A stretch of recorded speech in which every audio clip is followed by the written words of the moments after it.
সাহায্য?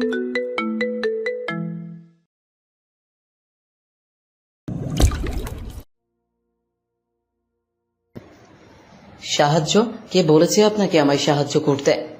আমি কারো দয়া নিই না মিস আরোহী। আপনি আমার খাঁচায় বন্দি একটা সাধারণ পাখি মাত্র।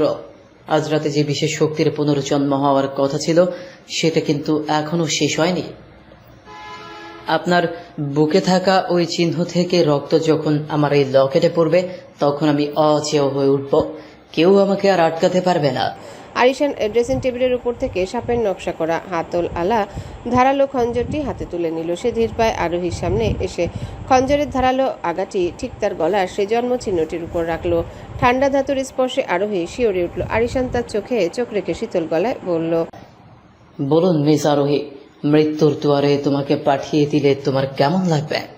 তোমার এই সুন্দর শরীরটা যখন প্রাণহীন হয়ে পড়ে থাকবে তখন কি আমার ভেতরের এই হাহাকার আর শূন্যতা পূরণ হবে? বিপদের মুখে দাঁড়িয়েও আরোহী একটুও নড়ল না। সে পালানোর চেষ্টা না করে স্থির চোখে আরিশানের চোখের দিকে তাকিয়ে থাকলো। আরোহী খুব শান্ত গলায় বলল, যদি আমাকে মেরে ফেললে আপনার মনে শান্তি আসে তবে আপনি তাই করুন, কিন্তু আরিশান, আপনার এই চোখে আমি ঘৃণা দেখতে পাচ্ছি না, দেখছি কেবল এক গভীর একাকিত্ব। আপনি আসলে কাকে শেষ করতে চাইছেন? আমাকে, নাকি নিজের ভেতরে সেই মানুষটাকে যে একসময় আমাকে খুব ভালোবাসতো? আরোহীর কথাগুলো শোনার পর আরিশানের হাত থরথর করে কাঁপতে শুরু করলো। হাতের ধারালো খঞ্জরটি মাটিতে পড়ে গেল। সে প্রচণ্ড যন্ত্রণায় নিজের মাথা দুই হাতে চেপে ধরল। তার মনের ভেতর এখন দুটো সত্তার লড়াই চলছে, একটি বর্তমানের এই নিষ্ঠুর আরিশান আর অন্যটি অতীতের অদ্রিন। ঠিক সেই মুহূর্তে ভিলার বাইরে থেকে এক বিকট শব্দ শোনা গেল। পুরো বাড়িটা ভূমিকম্পের মতো কাঁপতে শুরু করলো। নীলাঞ্জ জানালার বাইরে তাকিয়ে চিৎকার করে উঠল, ওরা এসে গেছে। দিঘি জয়ের সেই ভয়ঙ্কর প্রেতাত্মারা নাগমণি চুরি করার জন্য হানা দিয়েছে। ঘরটা হঠাৎ ঘন কালো ধোঁয়ায় আচ্ছন্ন হয়ে গেল। সেই কুচকুচে কালো ধোঁয়ার ভিতর থেকে ধীরে ধীরে এক নারী মূর্তি বেরিয়ে এলো। তার চেহারা দেখতে ঠিক আরোহীর মতোই, কিন্তু তার দু চোখে জ্বলছে প্রতিশোধের আগুন। সে আসলে আরোহীর ভেতরে লুকিয়ে থাকা এক অশুভ রূপ, যাকে বলা হয় শ্যাডো সেলফ। মেয়েটা আরিশানের দিকে তাকিয়ে চিৎকার করে বলল, আরিশান, রকেটটা আমার হাতে দিয়ে দাও। আরুইকে মারার ক্ষমতা তোমার নেই, কিন্তু আমি ওকে শেষ করে দিতে পারবো। বলেই মেয়েটা নখের থাবা উঁচিয়ে আরোহীর দিকে ঝাঁপিয়ে পড়ল। কিন্তু ঠিক সেই মুহূর্তে এক অবিশ্বাস্য ঘটনা ঘটল। আরিশান আরোহীকে নিজের শরীরের আড়ালে ঢেকে ফেলল এবং আরোহীর সামনে নিজের পিঠ পেতে দিল। অশুভ মূর্তিটির ধারালো নখগুলো সরাসরি আরিশানের পিঠে গিয়ে বিঁধে গেল। আরিশান যন্ত্রণায় চিৎকার করে উঠল। তার পিঠ থেকে রক্ত পড়ে আরোহীর শাড়ি ভিজে যাচ্ছে। নীলাঞ্জ তখনই অশুভ মূর্তিটিকে আক্রমণ করার জন্য ঝাঁপিয়ে পড়ল, কিন্তু মুহূর্তের মধ্যে ধোঁয়ায় সেই ছায়াটি বাতাসে মিলিয়ে গেল। আরিশান আর নিজেকে সামলাতে পারল না, সে নিথর হয়ে পড়ে গেল। আরোহী তাকে দু হাতে জড়িয়ে ধরে হম করে কাঁদতে লাগলো। ঠিক সেই মুহূর্তে আরিশান তার কাঁপা কাঁপা হাতটা পারি আরোহীর গাল স্পর্শ করলো। তার নিষ্ঠুরের মতো শীতল চোখে এক পলকের জন্য হলেও আগের পুরনো ভালোবাসা ফিরে এলো। আরিশান খুব ক্ষীণ স্বরে অস্ফুটভাবে বলল, রূপসা, শেষ পর্যন্ত নিয়তি থেকে আমরা পালাতে পারলাম না। মায়া বড় বিষাক্ত। এটুকু বলেই আরিশান আবারও জ্ঞান হারিয়ে ফেলল। ঠিক তখনই এক অলৌকিক কাণ্ড ঘটল। আরিশানের গলার লকেটটি নিজে থেকে খুলে আরোহীর হাতে চলে এলো। লকেটটা তখন আগুনের মতো গরম হয়ে উঠেছে। আরোহী অবাক হয়ে দেখলো লকেটের ভেতরে থাকা সাপের ভ্রূণটি পুরোপুরি একটা ছোট্ট মানব শিশুর রূপ নিয়েছে। নীলাঞ্জ ধীর পায়ে আরোহীর পাশে এসে দাঁড়ালো। তার চোখে মুখে এখন চরম অস্থিরতা আর বিস্ময়। রূপসা, আরিশান তোকে বাঁচিয়েছে, কিন্তু এর দাম ওকে চুকাতে হবে। ও লকেটের ওই শিশুটি হলো তোর আর ওর অনাগত ভাগ্যের এক অভিশপ্ত রূপ। ওটাকে যদি এখন ধ্বংস না করা হয় তবে পৃথিবী আর নাগলোক দুটোই ধ্বংস হবে। আরিশান ইশরাক মেঝের উপর নিথর হয়ে পড়েছে। তার পিঠের গভীর ক্ষত থেকে টপটপ করে রক্ত গড়িয়ে পড়ছে, আর সেই রক্ত গিয়ে মিশছে আরোহীর হাতের লকেটে। আরোহী এক দৃষ্টিতে তাকিয়ে দেখলো এক অদ্ভুত দৃশ্য। লকেটের ভেতরে সেই ছোট্ট শরীরটা, যা দেখতে ঠিক একটা ফুটফুটে মানুষের বাচ্চার মতো, আরিশানের রক্ত লাগার সাথে সাথে নড়ে চড়ে উঠল। শিশুটি যখন চোখ মেলল দেখা গেল তার চোখের মণি দুটো ঠিক আরিশানের মতোই নীল, কিন্তু সেই চোখে কোনো মায়া বা সরলতা নেই। সেখানে জমে আছে হাজারো বছরের পুরনো এক ভয়ঙ্কর ক্ষুধা। নীলাঞ্জ তার লম্বা তালোয়ারটি বের করে আনলো। তার মুখ থমথমে আর গম্ভীর। নীলাঞ্জ চিৎকার করে বলল, রূপসা, ওটাকে শিশু ভেবে ভুল করিস না। ওটা আরিশানের পুরনো পাপ আর তোর পবিত্র রক্তের এক ভয়ঙ্কর রূপ। ও যদি একবার লকেট থেকে বেরিয়ে আসে তবে পৃথিবীর দ্বিতীয় কোনো পিশাচ দিঘি জয়কে জন্ম হবে। লকেটটা জলদি আমার হাতে দে। আমি এটাকে পাতালের জ্বলন্ত আগুনে ফেলে ধ্বংস করে দেব। আরোহী এই লকেটটা নিজের বুকের কাছে শক্ত করে চেপে ধরল। তার চোখ দিয়ে অঝরে জল পড়ছে। সে চিৎকার করে বলল, না, আপনি কি দেখতে পাচ্ছেন না এই মুখটা ঠিক অদ্রিনের মতো? আমি আমি নিজের কলিজার টুকরোকে কিভাবে ধ্বংস হতে দেব? আরিশান তো আজ আমাকে বাঁচাতে গিয়ে এই অবস্থায় পড়েছে। ঠিক সেই মুহূর্তে এক হিম শীতল বাতাসের ঝাপটা এলো আর ঘরের সব মোমবাতি একসঙ্গে নিভে গেল। পুরো ঘরটা ঘুটঘুটে অন্ধকারে ডুবে গেল। কেবল হাতের লকেট থেকে বের হওয়া নীল আলোতে চারিপাশ এক ভুতুরে রূপ নিল। আরিশান যন্ত্রণায় গোঙাতে গোঙাতে উঠে বসলো। তার চোখের মণি দুটো এখন কুচকুচে কালো হয়ে গেছে। সে টলতে টলতে আরোহীর দিকে এগিয়ে আসতে লাগলো। আরোহী কিছু বুঝে ওঠার আগেই আরিশান একটা হ্যাচকা টানে তার হাত থেকে লকেটটা কেড়ে নিল। আরিশানের স্পর্শে আরোহীর হাতের তালু আগুনের মতো পুড়ে নীল হয়ে গেল। আরোহী যন্ত্রণায় আর্তনাদ করে উঠল, কিন্তু আরিশান যেন এক সম্পূর্ণ অন্য মানুষ। আরিশান গম্ভীর কণ্ঠে বলল, তুমি বড্ড দুর্বল আরোহী। ভালোবাসার মানুষকে কেবল ধ্বংস করে দেয় এই শিশুটি আমার মুক্তি। যেদিনই পূর্ণতা পাবে সেদিন আমি এই নশ্বর শরীর ছেড়ে এক অমর শক্তিতে পরিণত হব। আর তুমি হবে আমার চিরস্থায়ী সম্রাজ্ঞী, যাকে আমি প্রতি রাতে তিলে তিলে শেষ করব। এই কথা বলেই আরিশান আরোহী চুলের মুঠি ধরে এক ঝটকায় তাকে নিজের খুব কাছে টেনে নিল। আরোহী অবাক হয়ে দেখল আরিশানের পিঠের গভীর ক্ষতটি অলৌকিকভাবে শুকিয়ে যাচ্ছে এবং সেখানে কুচকুচে কালো সাপের মতো দাগ ফুটে উঠছে। আরিশান আরোহীর কানের কাছে মুখ নিয়ে বিষাক্ত স্বরে বলল, ভেবেছিলে আমাকে বাঁচিয়ে তুমি খুব মহান কাজ করেছ। আমি দয়া ঘৃণা করি আরোহী। তোমার এই করুণা আমাকে যতটা না আনন্দ দেয় তার চেয়ে বেশি আনন্দ দেয় তোমার ওই সুন্দর চোখে আমার প্রতি ঘৃণা দেখলে। বলো তো আরোহী, তোমার ওই অদ্রিন কি কখনো তোমাকে এইভাবে ছুঁতে পেরেছিল? সে তো ছিল এক ভীত প্রেমিক, আর আমি হলাম তোমার ভাগ্য বিধাতা যে তোমাকে প্রতিনিয়ত শাস্তি দেবে। আরিশান তার ঠোঁট আরোহীর ঘাড়ের সেই জন্মচিহ্নটির কাছে নিয়ে এলো। তার তপ্ত নিঃশ্বাস আরোহীর সারা শরীরকে অবশ করে দিচ্ছে। ঠিক সেই মুহূর্তে ঘরের কোণ থেকে আবারও সেই অশুভ ছায়া মূর্তিটি আবির্ভূত হলো। ঘর কাঁপিয়ে সে এক অট্ট হাসি দিয়ে উঠল। মায়া রূপসা কুটিল স্বরে বলল, আরিশান, তুমি অনেক বড় ভুল করেছো। এই রকেটের শিশুটি তোমার নয়, ওটি আমার।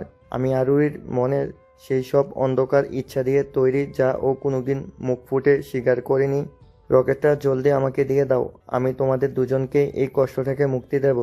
একথা বলেই মায়া রূপসা তার ধারালো নখগুলো বাড়িয়ে আরিশানের উপর ঝাঁপিয়ে পড়ল। আরিশানও দমে যাওয়ার পাত্র নয়। সে তার হাতের লকেট থেকে এক তীব্র নীল আলোক রশ্মি ছুঁড়ে মারল। শুরু হলো এক অলৌকিক যুদ্ধ। সেই কালো ছায়া আর নীল আলোর সংঘর্ষে ভিলার দেয়ালে বড় বড় ফাটল ধরতে শুরু করলো। এই সুযোগে নীলাঞ্জ দ্রুত আরোহীকে টেনে একপাশে সরিয়ে নিল। সে হাঁপাতে হাঁপাতে বলল, পালা রূপসা, এই বাড়ি এখন আর মোটেও নিরাপদ নয়। আরিশান নিজের ওপর থেকে নিয়ন্ত্রণ হারিয়ে ফেলেছে। সে এখন আর নিজেকেও চিনতে পারছে না। ও যদি একবার ওই অশুভ ছায়াটার সাথে মিশে যায় তবে পুরো পৃথিবী ছারখার হয়ে যাবে। লড়াকু আরিশান হঠাৎ মাঝপথে থমকে দাঁড়ালো। সে দেখলো লকেটের ভেতরে থাকা ছোট্ট শিশুটি এখন কাঁদছে। সে কান্না যেন এক বুক ফাটা হাহাকার। আরিশানের মস্তিষ্ক আবার দুভাগে ভাগ হয়ে গেল। এক পাশে সেই নিষ্ঠুর রূপ আর অন্য পাশে আরোহী সেই শান্ত মায়াবী মুখটি তার চোখের সামনে বারবার ভেসে উঠতে লাগলো। আরিশান নিজের ভেতরে অশুভ শক্তির সাথে লড়াই করতে করতে চিৎকার করে উঠল, না, আমি একে মারতে পারছি না কেন? আরোহী, আমাকে তোমার থেকে দূরে সরিয়ে দাও, নয়তো আমি তোমাদের সবাইকে শেষ করে ফেলবো। ঠিক সেই মুহূর্তে এক প্রচণ্ড শব্দে আরিশানের লকেটটি ফেটে চৌচির হয়ে গেল। কিন্তু অবাক করার মতো বিষয় হলো সেখান থেকে বেরিয়ে এলো একটা পুরাতন তামাটে রঙের কাগজ, যা বহু বছর ধরে ওই লকেটের ভিতর লুকিয়ে রাখা ছিল। কাগজটা মাটিতে পড়তেই তাতে উজ্জ্বল সোনালী অক্ষরে একটা বার্তা ফুটে উঠল, অদ্রিন ও রূপসার রক্ত যখন এক হবে তখনই নাগমণির আসল মালিকের সন্ধান পাওয়া যাবে। কিন্তু সাবধান, লকেটের ভেতরে থাকা শিশুটি কেবল একটি মরীচিকা বা ভুল ধারণা মাত্র। তোমাদের আসল শত্রু তোমাদের নিজেদের ছায়ের ভেতরেই লুকিয়ে আছে। আরিশান এক পলক আরোহীর দিকে তাকালো। তার চোখে ভয়ঙ্কর কালো ছায়াটা মুহূর্তে কেটে গেল এবং আগের সেই চেনা মায়াবী নীলমণি দুটো আবারও ফিরে এলো। সে আর নিজেকে ধরে রাখতে পারল না। টলতে টলতে আরোহীর কোলের উপর ঢলে পড়ল। আরিশান খুব নিচু স্বরে ফিসফিস করে বলল, আরোহী, আমার ভেতর থেকে কেউ একজন যেন জোর করে পেরিয়ে যেতে চাইছে। ও আমাকে ধীরে ধীরে শেষ করে ফেলছে। আরোহী আতঙ্কে স্তব্ধ হয়ে সবকিছু দেখছিল। আরিশান বুক চিরে একটা কুচকুচে কালো ধোঁয়া বেরিয়ে জানালার দিকে চলে যাচ্ছে। ধোঁয়াটা যখন জানালার কাছ পার হয়ে যাচ্ছিল তখন সেখানে এক অদ্ভুত ছায়া ভেসে উঠল। সেই ছায়াটি দেখতে না আরিশানের মতো না নীলাঞ্জের মতো। সেটি সম্পূর্ণ আলাদা এক তৃতীয় ছায়া, যার মাথায় নাগরাজাদের মতো একটা মুকুট দেখা যাচ্ছে। নীলাঞ্জ নিজের জায়গায় পাথরের মতো দাঁড়িয়ে রইল, তার সারা শরীর থরথর করে কাঁপছে। সে অস্ফুট স্বরে বলে উঠল, তবে কি দিগ্বিজয় এখনও বেঁচে আছে? ও কি তবে আমাদের মধ্যেই কারো ভেতরে এতদিন নিজেকে লুকিয়ে রেখেছিল? আরোহী আচমকা আরিশানকে জড়িয়ে ধরল। তখনই সে আরিশানের মধ্যে এক অদ্ভুত পরিবর্তন লক্ষ্য করলো। আরিশানের শরীরে নীল রঙের আঁশগুলো ধীরে ধীরে উজ্জ্বল সোনালী রং ধারণ করছে। সারা ঘরে এক পবিত্র আভা ছড়িয়ে পড়ল। আরোহী অবাক হয়ে ভাবল, তবে কি আরিশানই সেই বহু প্রতীক্ষিত নাগমণির আসল অধিকারী? আমাকে ছোঁয়ার চেষ্টা করো না আরোহী, একদম না। আমার ভেতরটা এখন এক অবাধ্য দাবানলে পুড়ছে। সেই আগুনের তীব্রতা সইবার শক্তি তোমার নেই। আমার কাছে এলে পুরে ছাই হয়ে যাবে তুমি। আমি চাই না আমার এই বিষাক্ত উত্তাপ তোমাকে স্পর্শ করুক। দেয়ালে পিঠ থেকে হাঁপাচ্ছে আরিশান ইশরাক। তার প্রতিটা নিঃশ্বাস যেন তপ্ত সীসার মতো ভারী। কণ্ঠস্বর থেকে কোমলতা হারিয়ে গেছে। সেখানে এখন এক আদিম সরীসৃপের কর্কশ ঘর ঘরে শব্দ। অড্রিনের বুক চিরে বেরিয়ে যাওয়া সেই কালো ধোঁয়ার সত্তাটি বাইরে দাঁড়িয়ে আছে। আরোহী এক পা এগিয়ে এলো। তার চোখে ভয় নেই, আছে এক অলৌকিক অবাধ্য ভালোবাসা। আরোহী ধীর স্থির কণ্ঠে বলল, পুরে যদি ছাই হতে হয় আরিশান, তবে আজ তাই হোক। কিন্তু এই অন্তহীন অন্ধকারে আমি তোমাকে একাকী ছেড়ে যাব না। আমি জানি এই বিভীষিকার আড়ালে অদ্রিন এখনও বেঁচে আছে। আমি তাকে দেখতে পাচ্ছি। আরিশান হঠাৎ এক বিকট অট্টহাসিতে ফেটে পড়ল। সেই হাসির কম্পনে ঘরের আসবাবগুলো যেন আর্তনাদ করে উঠল। হাসতে হাসতে সে বলে উঠল, অদ্রিন, সে তো কবেই মরে ভূত হয়ে গেছে আরোহী। তোমার সামনে এখন যে দাঁড়িয়ে, সে হলো তোমার সেই চিরশত্রু আর চিরপ্রেমিকের এক ভয়ঙ্কর রূপ। তুমি কি দেখতে পাচ্ছ না? আমার এই নীল হয়ে যাওয়া শিরাগুলোতে এখন অভিশপ্ত শিশুটির প্রাণ স্পন্দন বইছে। আমি এখন আর মানুষ নই, আমি এক জীবন্ত অভিশাপ। নীলাঞ্জ তার তালোয়ার দিয়ে জানালার সেই ছায়াটিকে লক্ষ্য করে আঘাত করল।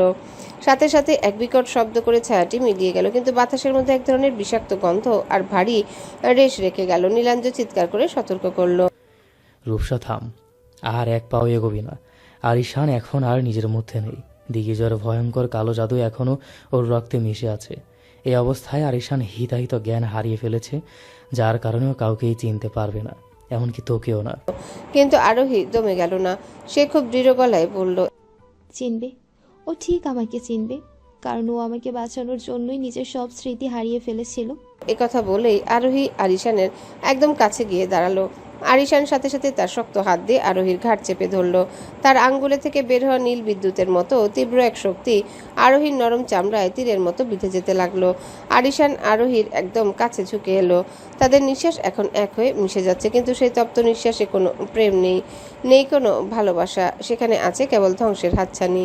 সে আরোহীর চোখের দিকে গভীরে স্থির দৃষ্টি রেখে ফিসফিস করে বলল, বলো আরোহী, তোমার এই রক্ষক যদি আজ তোমার খুনি হয়ে যায়, তবে তোমার সেই মহান ভালোবাসার কি হবে? আমি চাইলে এখনই তোমাকে মৃত্যু দিতে পারি, তোমার এই উজ্জ্বল চোখের আলো নিভিয়ে দিতে পারি চিরতরে। তুমি কি তখনও বলবে যে তুমি আমাকে ভালোবাসো?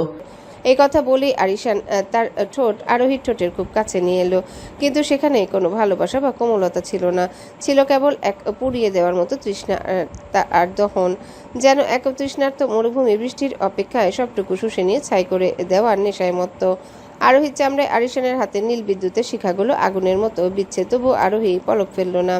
তার চোখে তখনও এক অদ্ভুত শান্ত সমর্পণ।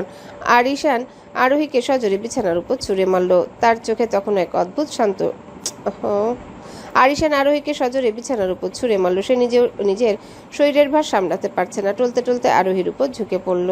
আরিশানের শার্টের বোতামগুলো ছিঁড়ে গিয়ে তার উন্মুক্ত লোমহীন বুক বেরিয়ে আছে। সেখানে দেখা যাচ্ছে এক বিশাল সোনালী রঙের সাপের চিহ্ন, যা আগে কখনোই ছিল না।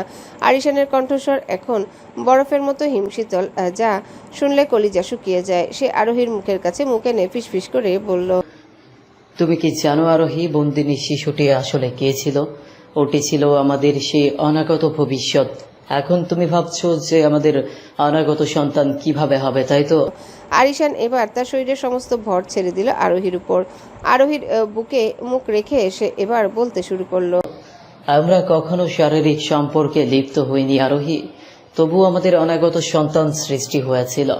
18 বছর আগে নাগলোকে যখন দিগ্বিজয় তোমাকে বন্দী করেছিল, তখন সে তোমার পবিত্র নাগ রক্ত এবং আমার সূর্যবংশীয় যোদ্ধার রক্ত দিয়ে একটি মায়াবী ভ্রূণ তৈরি করেছিল।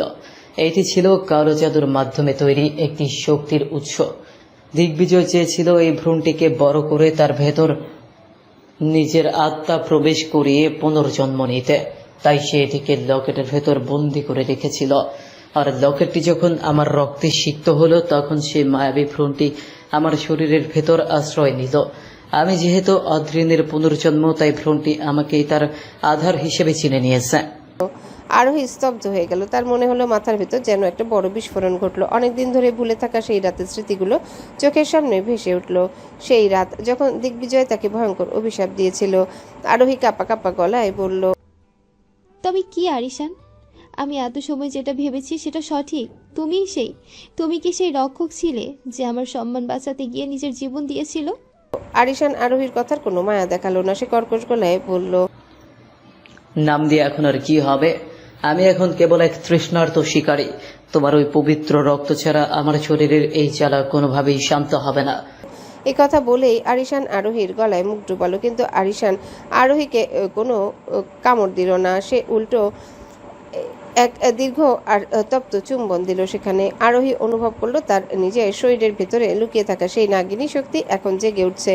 সেই শক্তি আরিশানের শরীরে নীল বিষগুলোকে নিজের দিকে টেনে নিতে শুরু করলো।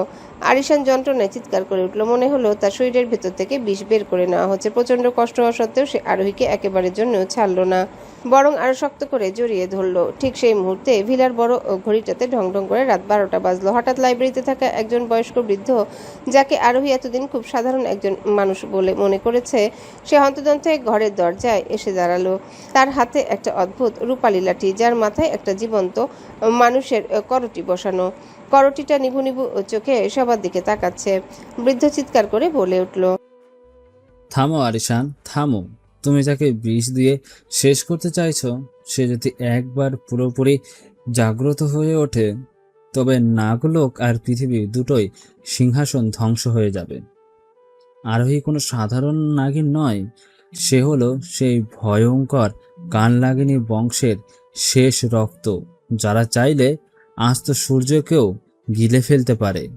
নীলাঞ্জ জানালা দিয়ে ঘরের ভেতরে ঢুকতেই বৃদ্ধর কথাগুলো তার কানে যায়। নীলাঞ্জ চরম বিস্ময়ে পাথর হয়ে গেল। সে তোতলাতে তোতলাতে বলল, আপনি এখানে কেন? আপনার আসল পরিচয় কি?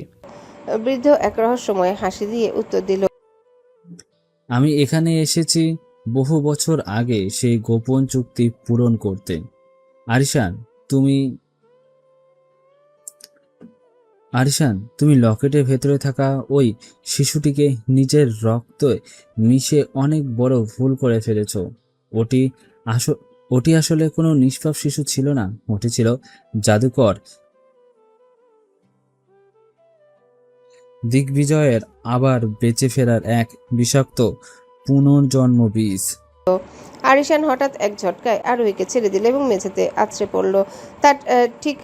তার পিঠ থেকে আগে সেই সোনালি আঁশগুলো ঝরঝর করে পড়তে শুরু করলো, কিন্তু এবার এক বিভৎস অলৌকিক পরিবর্তন দেখা গেল। তার গায়ের চামড়া ফেটে ভেতর থেকে সম্পূর্ণ নতুন এক রূপ বেরিয়ে আসছে। তার চোখের মণি পুরোপুরি সোনালি রঙের হয়ে গেছে, আর তার কপালে গজিয়ে উঠল ছোট্ট একজোড়া সাপের শিং। সে এক অমানসিক চিৎকার করে সেই বৃদ্ধ লাইব্রেরিয়ানের দিকে তাকালো। তার সে এই গর্জনে পুরো ভিলাটি যেন থরথর করে কাঁপতে লাগলো। দিগ্বিজয় এখন আর আমার ভেতরে নেই, আমি নিজেই এখন মৃত্যু। আরোহী, আমার কাছে এসো। আজ রাতে আমরা দুজনে মিলে এই পুরো শহরটাকে জ্বালিয়ে পুড়িয়ে শ্মশান বানিয়ে ফেলব। আরোহী এবার আরিশানের হাতের দিকে তাকিয়ে দেখলো আরিশানের দু হাতে লাল আগুনের গোলা তৈরি হচ্ছে। সেই আগুনের উত্তাপ আর তীব্রতা দেখে বোঝা যাচ্ছে তার মধ্যে অদ্রিনের কিছুই আর অবশিষ্ট নেই। সে এখন এক ভয়ঙ্কর ধ্বংসকারী সত্তায় পরিণত হয়েছে। ঠিক সেই মুহূর্তে লাইব্রেরিয়ান বৃদ্ধটি তার রূপালী লাঠি দিয়ে সজোরে মেঝেতে আঘাত করলেন। এক বিকট শব্দে আরিশানের পায়ের নিচের মাটি সরে গিয়ে এক বিশাল গর্তের সৃষ্টি হলো। বৃদ্ধ গম্ভীর কণ্ঠে চিৎকার করে বললেন, আরোহী, যদি তুমি আরিশানকে বাঁচাতে চাও, তবে তোমাকে এখনই তোমার বুকের ভেতরে লুকোনো সেই স্মৃতিমণি ভেঙে ফেলতে হবে। কিন্তু মনে রেখো, এর বিনিময়ে তুমি চিরকালের জন্য অন্ধ হয়ে যাবে। তুমি কি এই কঠিন আত্মত্যাগে প্রস্তুত? আরোহী একবার আরিশানের ভয়ঙ্কর অদ্ভুত মায়াবী মুখের দিকে তাকালো। আরিশানের চোখে সোনালি আভা যেন আরোহীকে কোনো এক গভীর অতীতে টেনে নিয়ে যাচ্ছে। ভিলার প্রতিটা দেয়ালে লাইব্রেরিয়ান বৃদ্ধের ভয়ঙ্কর সেই ঘোষণা প্রতিধ্বনিত হতে লাগলো, যেন দেয়ালগুলো আতঙ্কে কাঁপছে। আরিশান তখন পুরোপুরি এক দানবীয় রূপে রূপান্তরিত হয়েছে। তার কপালে ফুটে ওঠা সোনালি শিং আর চোখের প্রলয়ঙ্করী আগুন যেন সবকিছু পুড়িয়ে ছারখার করে দিতে চায়। সে আরোহীর দিকে তাকে এক পৈশাচিক তৃষ্ণায় হাসছে, যে আছে শুধু ধ্বংসের নেশা। বৃদ্ধ মরিয়া হয়ে চিৎকার করে উঠলেন, সময় একদম নেই আরোহী। আরিশানের ভেতরে থাকা অশুভ ভ্রণটি এখন পুরোপুরি ওর মস্তিষ্ক দখল করে নিয়েছে। ও এখন আর তোমাকে চিনতে পারছে না, ও শুধু তোমার রক্ত চেনে। ওই স্মৃতিমণি এখনই ভেঙে ফেলো, না হলে এই শহর আজ রাতেই শেষ হয়ে যাবে। আরোহী তার হাতের তালুতে রাখা মায়াবী ফিরোজা রঙের মণিটির দিকে অপলক দৃষ্টিতে তাকালো। এই মণিটি তার হারানো সব স্মৃতি ক্ষমতার পরিচয়ের একমাত্র আধার। এটি ভেঙে ফেলার অর্থ কেবল দৃষ্টিশক্তি হারানো না, বরং অদ্রিনের সাথে কাটানো প্রতিটা সুন্দর মুহূর্তের স্মৃতি চিরতরে মুছে যাওয়া। এক নিমিষেই সে হয়ে যাবে এক অন্ধকার জগতের বাসিন্দা, যার মনে নিজের প্রেমিকের কোনো ছবিও অবশিষ্ট থাকবে না। আরিশান তখন কর্কশ্বরে চিৎকার করে উঠল, ভেঙে ফেলো আরোহী, তোমার ওই খেলনা মণি দিয়ে আমার শরীরের এই আগ্নেয়গিরি শান্ত হবে না। আমি চাই তোমার ওই উজ্জ্বল চোখ দুটো যা আমাকে সব সময় দয়ার চোখে দেখে। আমার দয়া চাই না আরোহী, আমি ওই চোখ দুটো উপড়ে ফেলতে চাই। আরিশান এক বিশাল লাফে আরোহীর একেবারে সামনে এসে দাঁড়ালো। তার ধারালো নখগুলো আরোহীর চোখের মনির খুব কাছে, যেন এক পলক দেরি হলেই সে ওই সুন্দর চোখ দুটো উপড়ে ফেলবে। আরিশানের তপ্ত নিঃশ্বাস আরোহীর মুখে আছড়ে পড়ছে। সেখানে কোনো প্রেম নেই, আছে কেবল এক আদিম হিংস্রতা। আরোহী তার ভালোবাসার মানুষের এমন রূপ দেখে একটুও ভয় পেয়ে পিছুপা হলো না। সে স্থির চোখে আরিশানের চোখে সোনালি আগুনের দিকে তাকিয়ে রইল। তার হাতের তালুতে থাকা ফিরোজা রঙের স্মৃতিমণিটি এখন তীব্রভাবে স্পন্দিত হচ্ছে, যেন সেটিও বুঝতে পারছে তার শেষ সময় ঘনিয়ে এসেছে। বৃদ্ধ লাইব্রেরিয়ান দূর থেকে চিৎকার করে উঠলেন, আরোহী দেরি করো না, ও তোমাকে চিনে ফেলার আগে মণিটা ভেঙে ফেলো। ওর নখ তোমার চোখে বিঁধলে সব শেষ হয়ে যাবে। আরোহী অস্ফুট স্বরে বলল, অদ্রিন, যদি আমাদের এটাই শেষ দেখা হয় তবে জেনে রেখো, তোমাকে বাঁচানোর জন্য আমি শুধু দৃষ্টিহীন কেন, নিজের জীবন দিতেও রাজি। কিন্তু আমি চাই তুমি যেন আমার সেই আগের অদ্রিন হয়ে ফিরে আসো। এই কথা বলেই আরোহী তার সর্বশক্তি দিয়ে হাতের মুঠোতে থাকা ফিরোজা মণিটি আছড়ে ফেলল। ক্র্যাক! একটা তীব্র কাঁচ ভাঙার শব্দের সাথেই পুরো ঘরটি এক ফিরোজা আলোয় প্লাবিত হয়ে গেল। সেই আলো এতটাই প্রখর ছিল যে নীলাঞ্জ আর বৃদ্ধ চোখ ঢেকে ফেললেন। আরোহী হাতের তালু থেকে এক শীতল স্রোত আর তার সারা শরীরে বয়ে যেতে লাগলো। তার চোখের সামনে থাকা আরিশানের ভয়াবহ চেহারাটি ধীরে ধীরে ঝাপসা হয়ে আসছে। তার মস্তিষ্ক থেকে অদ্রিনের সাথে কাটানো প্রতিটা স্মৃতি, সেই প্রথম দেখা, সেই গোপন কথা, বৃষ্টির বিকেলে সেই হাসি, সব যেন এক স্বপ্নের মতো ভেঙে গেল। আরিশান চিৎকার করে উঠল। তার চোখে সোনালি আগুন আরোহীর মণি থেকে নির্গত ফিরোজা আলোর ছোঁয়ায় নিভে যেতে শুরু করলো। তার কপালে থাকা শিং দুটো ধোয়ার মতো মিলিয়ে গেল, কিন্তু আরোহীর জন্য সময় থমকে দাঁড়ালো না। সে দেখলো আরিশানের মুখটি শেষবারের মতো স্পষ্ট হয়ে উঠছে। তার সেই নিষ্ঠুরতা কেটে গিয়ে সেখানে এক গভীর হাহাকার ফুটে উঠেছে। আরিশান অস্ফুট স্বরে বলে উঠল, আরোহী, না, ওটা ভেঙো না, আমি তোমাকে চাই। কিন্তু ততক্ষণে অনেক দেরি হয়ে গেছে। আরোহীর চোখের মনি দুটো সাদাটে হয়ে এলো। পৃথিবীর সব রং, সব আলো আর আরিশানের চেনা মুখটা এক নিমিষে ঘন কালো অন্ধকারে তলিয়ে গেল। আরোহী অনুভব করলো তার পায়ের নিচ থেকে মাটি সরে যাচ্ছে, কিন্তু তার ঠোঁটে এক চিলতে হাসি। সে জানে সে নিজের দৃষ্টি বিসর্জন দিয়ে আরিশানের ভেতরের দানবটাকে বন্দি করে ফেলেছে। বিশাল এক বিস্ফোরণের শব্দে ভিলার জানালার কাঁচগুলো চুরমার হয়ে গেল। নীল অগ্নিশিখাগুলো শান্ত হয়ে এক স্নিগ্ধ আলোয় রূপ নিল। আরিশান ধপাস করে মেঝেতে পড়ে গেল। তার শরীর থেকে সোনালি আঁশগুলো ধুলো হয়ে উড়ে যাচ্ছে। বৃদ্ধ লাইব্রেরিয়ান তার লাঠি টুকে এগিয়ে এলেন। তার মুখাভাবে এক গভীর শোক। চুক্তি পূর্ণ হয়েছে, আরিশান ফিরে এসেছে, কিন্তু আরোহী, সে এখন এক অনন্ত অন্ধকারের যাত্রী। আদ্রি, ওঠো, দেখো তোমার জন্য সে কি হারিয়েছে। আরোহী তখন নিথর হয়ে মেঝেতে বসে আছে। তার চোখ দুটো খোলা, কিন্তু সেখানে আর কোনো প্রতিফলন নেই। সে তার হাত দুটো বাড়িয়ে শূন্যে কাউকে হাতড়াতে লাগলো। আরোহী খুব নিচু স্বরে বলল, অদ্রিন, তুমি কি আছো? আমি কেন কিছু দেখতে পাচ্ছি না? আরিশানের বুকটা এক অজানা আশঙ্কায় কেঁপে উঠল। সে আরোহীর রূপালী অশ্রু ভেজা গাল দুটো নিজের দুই হাতের তালুতে আগলে ধরল। তার স্পর্শে কোনো দহন নেই, নেই কোনো বিষাক্ত অনুভূতি। আরিশান ভাঙা গলায় চিৎকার করে উঠল। আরোহী, কেন এমন করলে? কেন আমার এই অভিশপ্ত জীবন বাঁচাতে নিজের পৃথিবীর আলো নিভিয়ে দিলে? আমি তো চেয়েছিলাম তোমার ঘাতক হতে, তুমি কেন আমার রক্ষক হলে? আরোহীর হাত দুটো শূন্যে ভাসছে। সে আরিশানের গলার স্বর অনুসরণ করে অতি কষ্টে তার গাল স্পর্শ করলো। তার হাত দিয়ে আরিশানের চোখের পানি অনুভব করতেই আরোহীর ঠোঁটে এক ম্লান হাসি ফুটে উঠল। সে খুব ক্ষীণ স্বরে বলল, বিষ বিষ কি নেমে গেছে অদ্রিন? তোমার শিং, সে আগুনের তৃষ্ণা, সব কি শান্ত হয়েছে? আমার চোখে এখন সব কিছুই অন্ধকার, কিন্তু আমার হৃদয়ে তোমার সেই পুরনো মুখটা স্থির হয়ে আছে। তুমি বেঁচে আছো, এটাই তো আমার সবচেয়ে বড় আলো। আরিশান আর নিজেকে ধরে রাখতে পারল না। সে আরোহীকে পাজাগোলা করে বুকের সাথে মিশিয়ে ধরলো। তার চোখের স্বচ্ছ নীলমণি থেকে টপ টপ করে পানি পড়তে লাগলো আরোহীর পাথরের মতো নিষ্প্রাণ চোখ দুটোর উপর। ঠিক তখন ঘরের কোণে দাঁড়িয়ে থাকা বৃদ্ধ লাইব্রেরিয়ান তার রূপালী লাঠিটা মেঝের উপর ঠুকলেন। এক গম্ভীর শব্দে পুরো ঘরটা কেঁপে উঠল। অদ্রিন, আক্ষেপ করে লাভ নেই। কাল লাগেনির বংশের রক্ত যখন একবার উৎসর্গ করা হয় তার ফিরে আসে না। তবে মনে রেখো আরোহী শুধু তার দৃষ্টি হারায়নি, সে তার ক্ষমতাও হারিয়েছে। সে এখন এক সাধারণ মানবী। কিন্তু তুমি তুমি এখন আর সাধারণ নও। তোমার ভেতরে এখন সেই ভ্রূণের বীজ আর আরশির বিষ শোষিত শক্তি মিলে এক নতুন সত্তা তৈরি করেছে। আরিশান আরোহীর কপালে নিজের মাথা ঠেকিয়ে ফিসফিস করে বলল, আমি তোমার চোখ হব আরোহী। আজ থেকে তোমার অন্ধকার আমার অন্ধকার। আমি তোমাকে এই সব কিছু থেকে বের করে নিয়ে যাব, যেখানে আর কোনো জাদুকর বা কোনো অভিশাপ আমাদের ছুঁতে পারবে না। আরিশান আরোহীকে নিজের বুকের মধ্যে পিষে ধরল, যেন সে তার সমস্ত অস্তিত্ব দিয়ে আরোহীকে আগলে রাখতে চায়। তার কাঁপতে থাকা ঠোঁট দুটো আরোহীর নিস্পন্দ চোখের পাতায় আলতো করে স্পর্শ করলো। এই চুম্বনে মিশে আছে এক সমুদ্র সমান অপরাধ বোধ আর অতল প্রেম। আরিশানের চোখের নোনা জল আরোহীর চোখের তরলের সাথে মিশে একাকার হয়ে যাচ্ছে। আরিশান ফিসফিস করে আরোহীর কানের কাছে মুখ নিয়ে বলল, আমি তোমার অপরাধী। যে চোখ দিয়ে তুমি আমাকে ভালোবেসেছিলে সেই চোখ দুটোই আমি কেড়ে নিলাম। আমি নিজেকে কোনো দিন ক্ষমা করতে পারবো না, কিন্তু আজ থেকে আমার এই চোখ দুটোই হবে তোমার পৃথিবী। আমি যা দেখবো তুমিও তাই দেখবে। আরোহী আরিশানের বুকে ধুকপুকানি অনুভব করতে পারল। সে অন্ধকারের অতল গহ্বরে দাঁড়িয়েও বুঝতে পারল তার অদ্রিন ফিরে এসেছে। সে তার দুর্বল হাত দিয়ে আরিশানের কলার খামচে ধরল। আরোহী একান্ত অনুভবে বলল, তোমার অপরাধ বোধ আমি চাই না অদ্রিন, আমি চাই তোমার প্রেম। এই অন্ধকারও আমি তোমার শরীরের সেই চেনা ঘ্রাণ পাচ্ছি। আমার দৃষ্টি নেই তাতে কি, আমার পুরো পৃথিবী এখন তোমার এই বুকের মাঝে। লাইব্রেরিয়ান বৃদ্ধ দীর্ঘশ্বাস ফেলে জানালার দিকে তাকালেন। বাইরে সে অশুভ কালো ধোঁয়া এখন মিলিয়ে গেছে, কিন্তু আকাশের চারটা আজ অদ্ভুত রক্তাভ হয়ে আছে।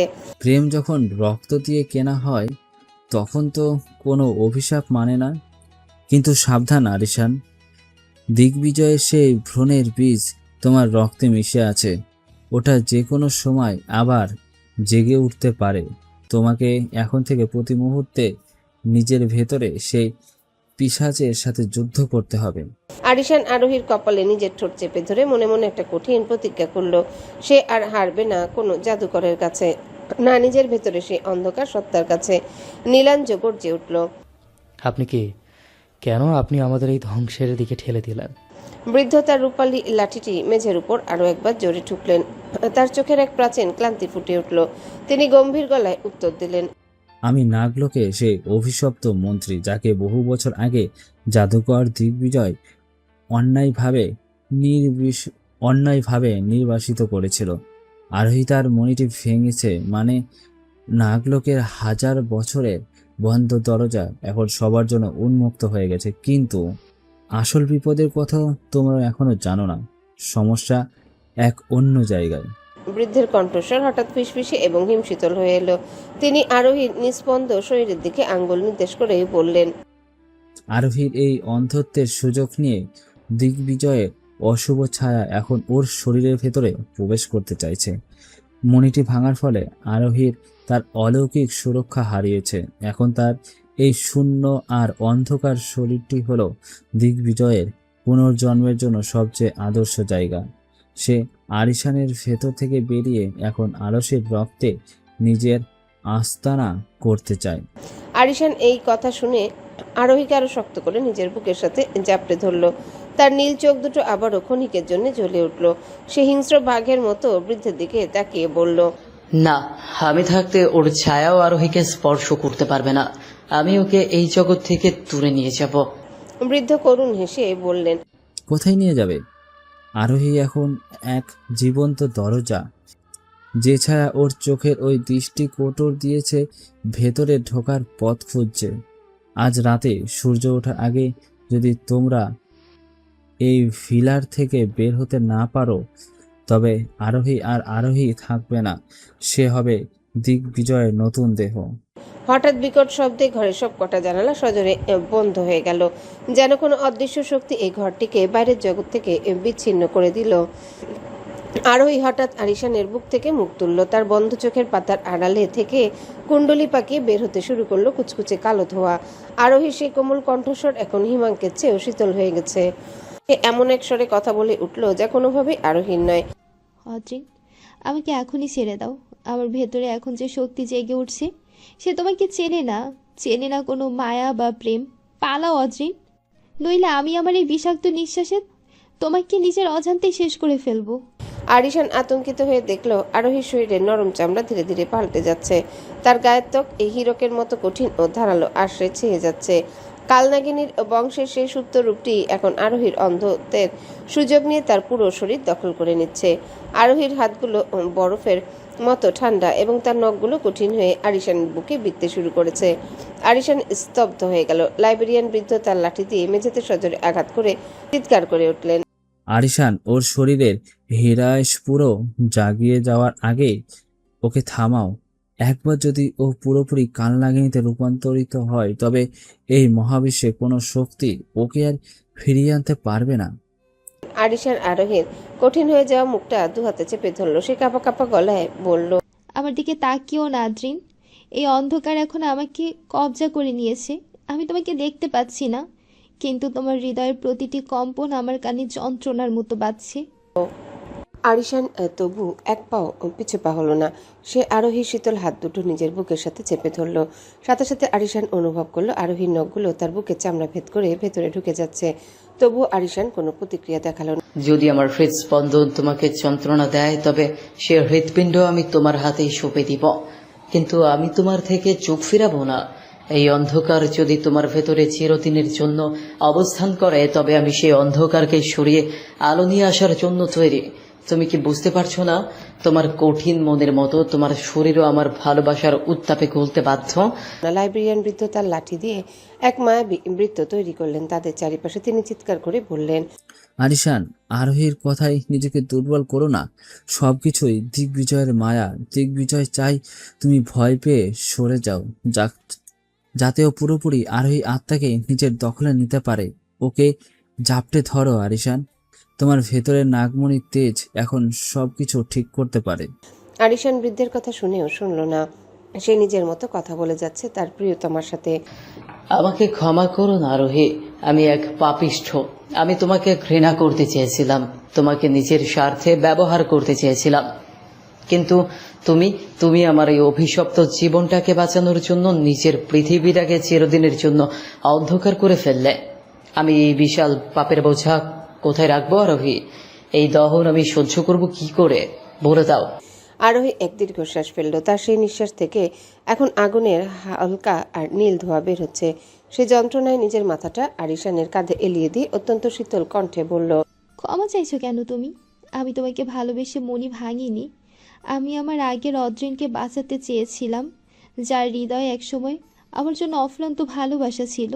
কিন্তু আমার ভেতরে এখন যে বিষাক্ত শক্তিটার জন্ম হচ্ছে, সে আমার কোনো আপন মানুষকেও ছাড়বে না।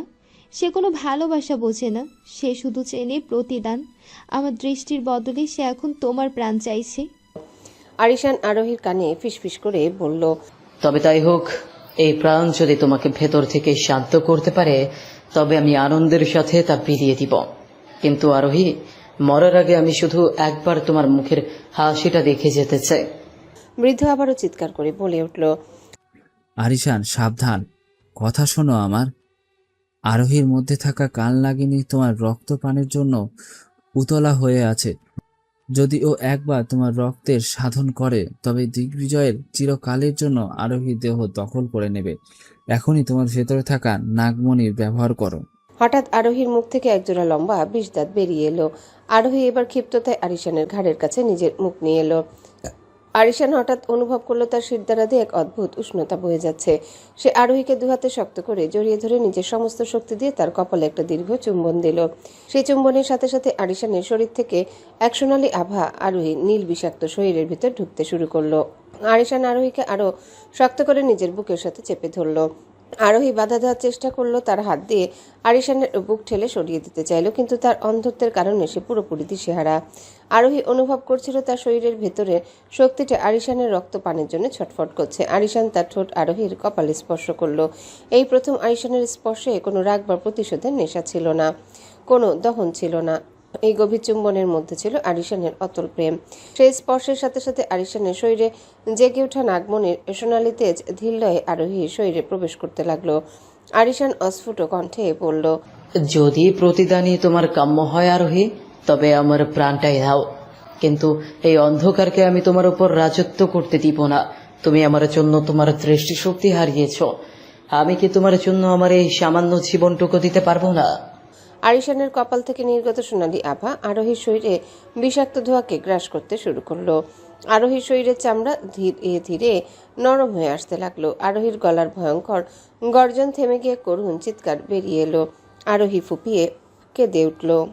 তার চোখের অশ্রুকণা আরিশানের জামা ভিজিয়ে দিল। আরোহী কাপা গলায় বলল, অদ্রিন থামো, তোমার এই শক্তি ক্ষয় করো না, তুমি শেষ হয়ে যাবে।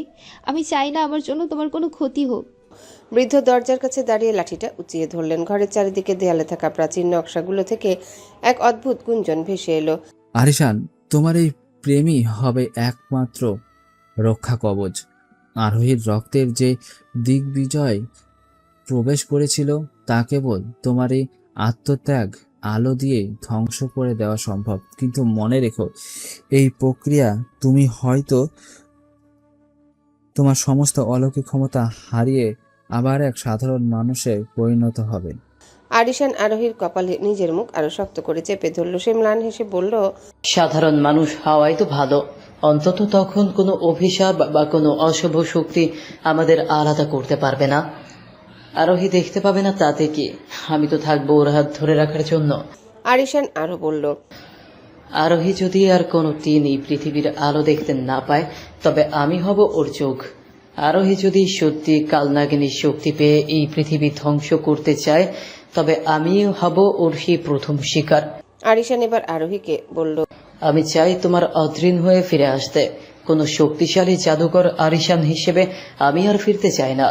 আমি তোমার সেই অবাধ্য প্রেমিক অদ্রিন হতে চাই। শেষ করে দাও আমাকে আরোহী। তোমার এই বিষাক্ত দহন দিয়ে আমার এই পাপিষ্ঠ অপরাধী জীবনটা আজ শেষ করে দাও। আরিশানের এই আত্মহুতির কথাগুলো শুনে আরোহীর ভিতরটা কেঁপে উঠল। আরোহীর হাত হঠাৎ শিথিল হয়ে এলো। তার শরীরের মধ্যে কালো ধোঁয়া আর সোনালি আভার মাঝে এক অদৃশ্য যুদ্ধ শুরু হলো। আরোহী যন্ত্রণায় চিৎকার করে বলল, না অদ্রিন, যে প্রাণ আমি নিজের মনি ভেঙে বাঁচিয়েছি সেই প্রাণ আমি নিজের হাতে কেড়ে নিতে পারবো না। আমার ভেতরের এই অন্ধকার, ওটা আমাকে পুড়িয়ে দিচ্ছে। ওটা তোমাকে চাইছে, কিন্তু আমি সেটা হতে দিতে পারি না। ঠিক তখন ভিলার বড় ঘড়িটাতে রাত 12টা বেজে 1 মিনিট হলো। হঠাৎ বৃদ্ধ তার লাঠিটা শূন্যে ছুড়ে দিলেন। লাঠিটা আরিশান আর আরোহীর মাথার উপর বনবন করে ঘুরতে শুরু করলো এবং সেখান থেকে এক পবিত্র সাদা আলো নির্গত হয়ে আরোহীর শরীরে প্রবেশ করলো। আরিশান, এখনই সময়। আরোহীর চোখের তলা দিয়ে কপালের একটি তিলক এঁকে দাও, তবেই দিগ্বিজয় চিরতরে ভূমিভূত হবে। আরিশান এক মুহূর্ত দেরি না করে আরোহীর গাল বেয়ে পড়া অশ্রু নিজের আঙ্গুলে নিল। আরোহীর কপালে সেই অশ্রু দিয়ে একটা চিহ্ন এঁকে দিল। সা সা সা করে এক ভয়ঙ্কর শব্দ বের হলো। আরোহীর এর শরীর থেকে সেই কালো ধোঁয়া বিকট চিৎকারে বেরিয়ে এসে জানালার কাঁচ ভেঙে রাতের অন্ধকারে মিলিয়ে গেল। আরোহীর হীরা আঁশগুলো মোমের মতো গলে গিয়ে আবার তার কোমল তন্নি রূপ ফিরে এলো। সে জ্ঞান হারিয়ে আরিশানের বাহুবন্দী হলো। পুরো ভিলাতে এখন নিস্তব্ধতা। বাইরে সেই লাল চাঁদটা এখন আবারও সাদা হয়ে উঠেছে। আরিশান আরোহীর কপালে চুমু খেয়ে তাকে পাজা খোলা করে তুলে নিল। সে নীলাঞ্জ আর বৃদ্ধের দিকে তাকিয়ে শান্ত গলায় বলল, সব শেষ। নাগলোক বা মানুষলোক, আমি আর কোনো সিংহাসন চাই না। আমি শুধু আমার ভালোবাসাকে নিয়ে এমন কোথাও যেতে চাই যেখানে কোনো জাদু নেই, সেখানে থাকবে শুধু আমাদের এই অসমাপ্ত ভালোবাসা। নীলাঞ্জ হিংস্র পশুর মতো গর্জে উঠে বৃদ্ধের গলা চেপে ধরল। তার দু চোখে তখন আগ্নেয়গিরির লাভা। সে বৃদ্ধকে দেয়ালের সাথে ঠ্যাস দিয়ে ধরে চিৎকার করে বলল, আপনি সব জানতেন, আপনি প্রথম থেকেই জানতেন এই স্মৃতিমণি ভাঙলে আরোহীর কী দশা হবে। আপনি ওকে পরিচিত করেছেন নিজের চোখ দুটো বিসর্জন দিতে। আপনি আসলে কার হয়ে কাজ করছেন? বৃদ্ধের মুখে কোনো ভয়ের চিহ্ন দেখা গেল না। উল্টো তিনি এক অলৌকিক আর রহস্যময় হাসিতে ফেটে পড়লেন। তার সেই শুকনো ঠোঁটের হাসি ভিলার প্রতিটা কোণে এক অদ্ভুত ভয়ের জন্ম দিল। তিনি হাসতে হাসতে শান্ত গলায় বললেন, আমি কেবল সত্যের পক্ষে কাজ করেছি নীলাঞ্জন। তোমার এই ক্ষুদ্র মস্তিষ্কের বুদ্ধি দিয়ে এই বিশাল রহস্যের তল পাওয়া সম্ভব নয়। আরোহী অন্ধ হয়েছে মানে ও এখন ওই বাইরের জগৎ থেকে বিচ্ছিন্ন হয়ে গেছে, কিন্তু ওর ভেতরের জগৎ এখন পুরোপুরি উন্মুক্ত। ও এখন সেই দিব্যদৃষ্টির অধিকারী যা দিয়ে ও নাগলোকের সেই গোপন সুড়ঙ্গটি দেখতে পাচ্ছে, যা আমরা 1000 বছর ধরে খুঁজছি। নীলাঞ্জ স্তব্ধ হয়ে বৃদ্ধের গলা ছেড়ে দিল। তার হাত কাঁপতে শুরু করলো। বৃদ্ধ বুক ভরে শ্বাস নিয়ে আবারও বলতে শুরু করলেন, যে মণি আরোহী ভেঙেছে সেটি ছিল এক অলৌকিক পর্দা। এই পর্দাটা সরে যেতে আরোহীর অন্ধকার চোখের সামনে এখন ফুটে উঠেছে নাগলোকের সেই মানচিত্র। ওর এই অন্ধস্ত এখন আমাদের সেই সিংহাসনের চাবিকাঠি। আরিশান, আরোহী আমাদের নিয়ে যাবে অমরত্বের ঠিকানায়। আরিশান আরোহীকে বুকে জড়িয়ে ধরে চিৎকার করে উঠল, না, আমি ওকে কোনো সিংহাসনের লড়াইয়ে দিব না। ও মানুষ, ও কোনো চাবিকাঠি নয়। মৃত্যু, আপনি যদি আর একটা পাও এগিয়ে আসেন তবে আমি আপনাকে বৃদ্ধ ভেবে পিছিয়ে আসবো না। আরোহী তখন অর্ধ চেতন অবস্থায় ফিসফিস করে কিছু একটা বলতে শুরু করলো। তার ঠোঁট নড়ছে, কিন্তু কোনো শব্দ শোনা যাচ্ছে না। হঠাৎ তার বন্ধ চোখের ভেতর থেকে এক উজ্জ্বল আলো বিচ্ছুরিত হলো এবং সে অস্ফুট স্বরে একটা জায়গার নাম উচ্চারণ করলো, যা আগে কেউ শোনেনি। হঠাৎ আরোহী চিৎকার করে উঠল। আরোহী যন্ত্রণায় ছটফট করতে করতে হঠাৎ স্থির হয়ে গেল। তার বন্ধ চোখে শূন্য দৃষ্টি এখন এক অন্য জগতের দিকে স্থির। সে কাঁপা কাঁপা হাত দুটো শূন্যে বাড়িয়ে দিয়ে অস্ফুট স্বরে বলতে লাগলো, যা শুনে আরিশান আর নীলাঞ্জ দুজনেরই রক্ত হিম হয়ে এলো। অদ্রিন, আমি দেখতে পাচ্ছি আমার চারপাশের সবুজ অদ্ভুত জিনিস। ওই দেখো, 1000 বছরের পুরনো সুড়ঙ্গ আর ওই বরফের খাঁচা। অদ্রিন, আমার মা মায়াবতী এখনো বেঁচে আছেন। তিনি ওই বরফের ভেতরে বন্দী হয়ে আছেন। আরোহী গলার জন্মচিহ্নটি আগ্নেয়গিরি লাভার মতো টকটকে লাল হয়ে জ্বলে উঠল। সে আতঙ্কে চিৎকার করে উঠল, কিন্তু মায়ের চারপাশে ওটা কি? এক বিশাল কালো মেঘের মতো ছায়া ওনাকে ঘিরে ধরেছে। ঠিক সেই মুহূর্তে এক বিকট শব্দে ভিলার ছাদটা মাঝখান থেকে দুভাগ হয়ে গেল। ধুলো আর পাথরের বৃষ্টির মাঝখান দিয়ে নিচে নেমে এলো এক বিশাল কুচকুচে কালো অজগর সাপ। সাপটির শরীর থেকে এক ধরনের পচা গন্ধ আর কালো ধোঁয়া বেরোচ্ছে। সবচেয়ে ভয়ঙ্কর হচ্ছে সাপটির মাথার ঠিক মাঝখানে সেই অশুভ শিশুটির প্রতিচ্ছবি স্পষ্টভাবে দেখা যাচ্ছে। শিশুটি আরিশানের দিকে তাকে এক পৈশাচিক হাসি হাসলো। বৃদ্ধ কয়েক পা পিছিয়ে গেলেন, তার চোখে অকৃত্রিম আতঙ্ক। বিশাল অজগরটি ফনা তুলে আরোহীর দিকে ধেয়ে এলো। আরিশান তার সমস্ত শক্তি দিয়ে আরোহীকে কোল থেকে নামিয়ে নিজের পেছনে টেনে নিল। তার নিজের শরীর থেকেও এখন এক সোনালী আভা বের হতে শুরু করেছে, যা সেই কালো অজগরের অশুভ শক্তির সাথে সংঘর্ষে লিপ্ত হচ্ছে। আরিশান গর্জে উঠল, আমার প্রাণ থাকতে আরোহীকে কেউ স্পর্শও করতে পারবে না। নীলাঞ্জ, তরবারি চালাও, আজ এই মায়ার শেষ থেকে ছাড়ব। বিশাল কালো অজগরটি মুহূর্তের মধ্যে আরোহীর চারপাশটা কুণ্ডলি পাকে ঘিরে ফেললো। আরিশান আতঙ্কে হিতাহিত জ্ঞান হারিয়ে তার তীক্ষ্ণ খঞ্জরটি বের করলো। সেই সাপটির ফনা লক্ষ্য করে সজোরে আঘাত করতে উদ্যত হলো, কিন্তু ঠিক সেই সময়ে বৃদ্ধ তার লাঠি দিয়ে আরিশানকে বাধা দিলেন। বৃদ্ধ বজ্রকণ্ঠে বলে উঠলেন, থামো আরিশান, বোকামি করো না। এই জগৎ আরোহীর হারানো শক্তি যদি রক্ষণ ও আরোহীকে রক্ষা করে আর সেই বরফের খাঁচা দিয়ে পথ দেখিয়ে দিয়ে যেতে আমাদের সাহায্য করে, কিন্তু এই পথে যাত্রী হতে সবাই পারে না। আরিশান হাঁপাচ্ছে। তার চোখের নীল অগ্নিশিখা এখন স্তিমিত। সে অবাক হয়ে বৃদ্ধের দিকে তাকালো। বৃদ্ধের মুখাবয়বে এক কঠিন বৃদ্ধের মুখাভাবে এক কঠোর সত্যের প্রতিফলন। বৃদ্ধ গম্ভীর স্বরে বললেন, আরোহী দিব্যদৃষ্টি এখন ওই সাপের সাথে মিশে আছে। ও আরোহীকে তার মায়ের কাছে নিয়ে যাবে, কিন্তু এর জন্য তোমাকে একটি মাসুল দিতে হবে। এই সুড়ঙ্গে কোনো জাদুকর বা অমর সত্তা প্রবেশ করতে পারে না। তুমি যদি আরোহীর সাথে যেতে চাও, তবে তোমাকে তোমার এই চির যৌবন আর অমরত্ব বিসর্জন দিতে হবে। তোমাকে হতে হবে এক অতি সাধারণ মানুষ। তুমি কি নিজের সমস্ত রূপ আর ক্ষমতা ত্যাগ করে এক জরাগ্রস্ত বৃদ্ধের শরীর নিয়ে আরোহীর হাত ধরে এই অন্ধকারে সুড়ঙ্গে ঢুকতে পারবে? আরিশান স্তব্ধ হয়ে গেল। তার দিকে তাকিয়ে আছে সেই বিশাল অজগর, যার চোখের মণিতে এখন আরোহী সেই রূপালী অশ্রুর প্রতিফলন। আরোহী তখনও ঘোরের মধ্যে ফিসফিস করছে। মা, বরফ খুব ঠান্ডা। নীলাঞ্জ তরবারি নামিয়ে আনলো। সে আরিশানের দিকে তাকিয়ে অস্ফুট স্বরে বলল, অদ্রিন, ভেবে দেখো, অমরত্ব হারানোর মানে তুমি এক সাধারণ মানুষ হয়ে যাবে। মৃত্যু তোমার সামনে যে কোনো সময় আসতে পারে। আরিশান একবার তার নিজের সুঠাম হাতের দিকে তাকালো, যে হাতে একসময় সকল নাগ বংশের নাগনাগিনীকে বশ করার ক্ষমতা ছিল। তারপর সে তাকালো আরোহীর অন্ধ নিষ্প্রাণ মায়াবী চোখের দিকে। তার ঠোঁটে এক বিস্ময়ে হাসি ফুটে উঠল। সে খঞ্জরটি মেঝেতে ফেলে দিয়ে শান্ত গলায় বলল, যে ক্ষমতা আমার ভালোবাসাকে রক্ষা করতে পারে না, সেই অমরত্ব দিয়ে আমি কি করব? আমি রাজি। আমি সাধারণ হয়ে আরোহীর পাশে দাঁড়াবো। ওর অন্ধকার পথের সঙ্গী হতে আমার এই জৌলুসের প্রয়োজন নেই। এই কথা বলার সাথে সাথে সেই বিশাল অজগরটি এক বিকট গর্জন করে উঠল। সাপটির শরীর থেকে তীব্র তেজস্ক্রিয় আলো নির্গত হয়ে আরিশানকে ঘিরে ধরল। হঠাৎ পুরো ঘরটি এক বিশাল ধোঁয়ায় ঢেকে গেল। সেই ধোঁয়ার কুণ্ডলী এতটাই ঘন ছিল যে নীলাঞ্জ বৃদ্ধ কেউ কাউকে দেখতে পাচ্ছিল না। কয়েক মুহূর্ত পর ধোঁয়া যখন ধীরে ধীরে কমে এলো, তখন ঘরের দৃশ্যপট পুরোপুরি বদলে গেছে। আরিশান হাঁটু গেড়ে বসে আছে। তার গায়ের দামি স্যুট ছিঁড়ে ফালি ফালি হয়ে গেছে। তার বুকের উপর থাকা সেই শক্তিশালী লকেটটি এক মুঠো কালো ছাই হয়ে পড়ে আছে। আরিশান তার হাতের তালুর দিকে তাকালো। সেখানে আর কোনো নীল অগ্নিশিখা নেই, নেই কোনো অলৌকিক স্পন্দন। সে এখন অতি সাধারণ, যার মধ্যে কোনো জাদু নেই, নেই কোনো অমরত্বের তেজ। কিন্তু তার চারিপাশটা এখন এক অদ্ভুত শূন্যতায় খাঁকা করছে। আরিশান পাগলের মতো চিৎকার করে উঠল, আরোহী, আরোহী, তুমি কোথায়? ঠিক তখনই ভিলার ভাঙা ছাদের দিকে তাকিয়ে আরিশানের বুকটা হিম হয়ে গেল। বিশাল সেই কালো অজগরটি আরোহীকে নিজের পিঠে নিয়ে শূন্যে ভাসছে। আরোহীর শুভ্র ত্বক এখন চাঁদের আলোয় জ্বলছে। তার বন্ধ চোখের আড়াল থেকে নির্গত হচ্ছে এক অপার্থিব আভা।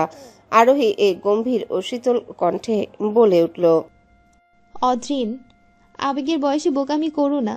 আমি এখন তোমার জীবনে থাকতে চাই না, যার জন্য তুমি নিজের ক্ষমতা বিসর্জন দিয়েছো। আমাদের এই প্রেমের সমাধি আজ হয়ে গেছে। এই কথা বলে বিশাল অজগরটি তীব্র গতিতে মেঘের আড়ালে অদৃশ্য হয়ে গেল। আরিশান শূন্য হাত বাড়ি অন্ধকারের দিকে তাকিয়ে রইল। নীলাঞ্জ স্তব্ধ হয়ে দাঁড়িয়ে আছে। বৃদ্ধা তার লাঠিটা মাটিতে ঠুকে এক দীর্ঘশ্বাস ফেললেন। আরিশান তার দুর্বল হাত দিয়ে নিজের বুকটা খামচে ধরল। তার চোখে এখন জমাট বেঁধেছে। তার মনে জেদ ফুটে উঠল।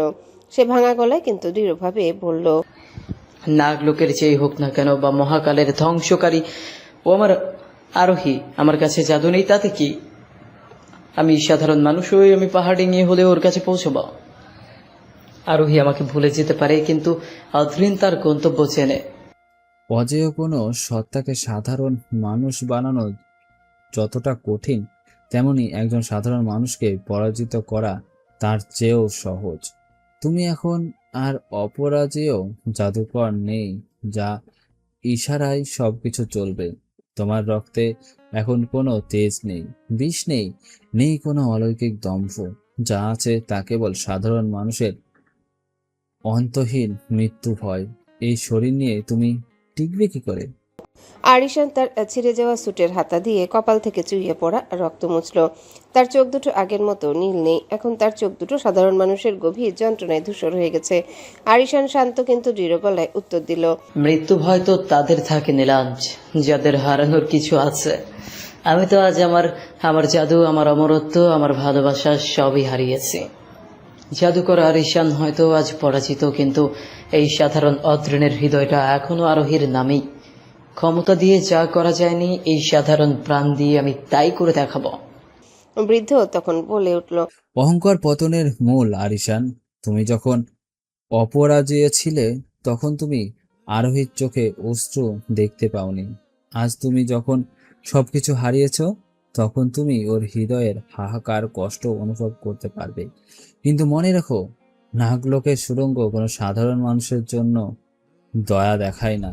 ওখানে প্রতিটি ধূলিকণা তোমার ওই রক্ত মাংসের শরীরকে পরীক্ষা নেবে। আরিশান ভাঙা জানালার ওপারে সেই মেঘলা আকাশের দিকে তাকালো। আরিশান এক অদ্ভুত শান্ত স্বরে নীলাঞ্জর বৃদ্ধের দিকে তাকিয়ে বলল, ক্ষমতা দিয়ে আমি আরোহীকে বন্দি করে আগলে রাখতে চেয়েছিলাম নীলাঞ্জ, কিন্তু আজ বুঝলাম ক্ষমতা দিয়ে শুধু শরীর জেতা চাই, আত্মা নয়। আজ আমার এই অসহায়ত্বই আমাকে আরোহীর সবচেয়ে কাছে নিয়ে যাবে। আমি কোনো জাদুকরী পরমপুরী নয়, বরং এক সাধারণ মানুষ হয়ে সেই বরফের রাজ্যে গিয়ে দাঁড়াবো। আরিশান দৃষ্টি ঘুরে পড়ল বৃদ্ধার দিকে। মন্ত্রী, আপনার সে রহস্যময় সুড়ঙ্গের পথ দেখান। আমার এই রক্ত মাংসের শরীর প্রতিটি পাথরের ঘর্ষণে ক্ষয়ে যাক, আমার প্রতিটি নিঃশ্বাস বরফ হয়ে জমে যাক, তাতেও আমার আক্ষেপ নেই। আমি শুধু আমার আরোহী, আমার ভালোবাসাকে ফিরে পেতে চাই। তবে তাই হোক আরিশান, মনে রেখো, এই সুড়ঙ্গে তোমার কোনো অস্ত্র কাজ করবে না, কোনো জিনিস তোমার রক্ষা কবচ হবে না। তোমার প্রতিটি রক্তের ফোঁটা ওখানে এক একটি স্মৃতির দাম চুকাবে। আরিশান শুধু একবার নিজের বুকের বাম পাশে হাত রাখলো, যেখানে আরোহী শেষবার স্পর্শ করেছিল। সে ম্লান হেসে বলল, চলুন। ভিলার বিশাল সদর দরজাটা এক ভয়ঙ্কর আওয়াজে খুলে গেল। বাইরের হাড় কাঁপানো কুয়াশার ওপারে দেখা যাচ্ছে নাগালোকে সেই অভিশপ্ত সুড়ঙ্গের প্রবেশপথ, যা এক বিশাল হা করা দানবের মতো তাদের অপেক্ষায় আছে। শহরের উপকণ্ঠে এক প্রাচীন বটগাছের শিকড় ভেদ করে তৈরি হচ্ছে এক পাতাল সুড়ঙ্গ। আরোহী এসে অজগরের পিঠে বসে অন্ধকারের ভিতর দিয়ে এগিয়ে যাচ্ছে। তার চোখ দুটো এখন কাচের মতো স্বচ্ছ, কিন্তু পাথরের মতো নিস্পন্দ। বাইরের জগতের কোনো আলো সেখানে প্রবেশ করতে পারছে না, কিন্তু তার অন্তর্দৃষ্টি এখন সহস্র গুণ তীক্ষ্ণ। চোখের পাতা না ফেলতে দেখতে পাচ্ছে মাটির স্তরে জমে জমে থাকা কয়েকশো বছরের প্রাচীন রহস্য। সে অনুভব করতে পারছে মাটির নিচের আর্দ্রতা, যা তার শরীরের হীরা আঁশগুলোকে এক অদ্ভুত শীতলতা দিচ্ছে। সে শুনতে পাচ্ছে ভূগর্ভস্থ প্রাচীন পাথরের ধীর লয়ের স্পন্দন, যেন পাথরগুলো তাকে কুর্নিশ করে পথ ছেড়ে দিচ্ছে। কিন্তু সব ছাপিয়ে তার চেতনার গভীরে বিচ্ছে সে হাড় কাঁপানো বরফের খোঁচার তীব্র সত্য। আরোহী ফিসফিস করে বলল, মা, আমি আসছি। মায়াবতীর রক্ত বৃথা যেতে পারে না, এই বরফ আজ গলবেই। অজগরটি তার দীর্ঘ জিহ্বা দিয়ে বাতাসের স্পন্দন অনুভব করলো। সুড়ঙ্গের দেয়ালগুলো থেকে এক ধরনের নীল ফসফরাস আভা নির্গত হচ্ছে, যা আরোহীর চোখের মণিতে প্রতিফলিত হয়ে এক ভৌতিক পরিবেশ তৈরি করেছে।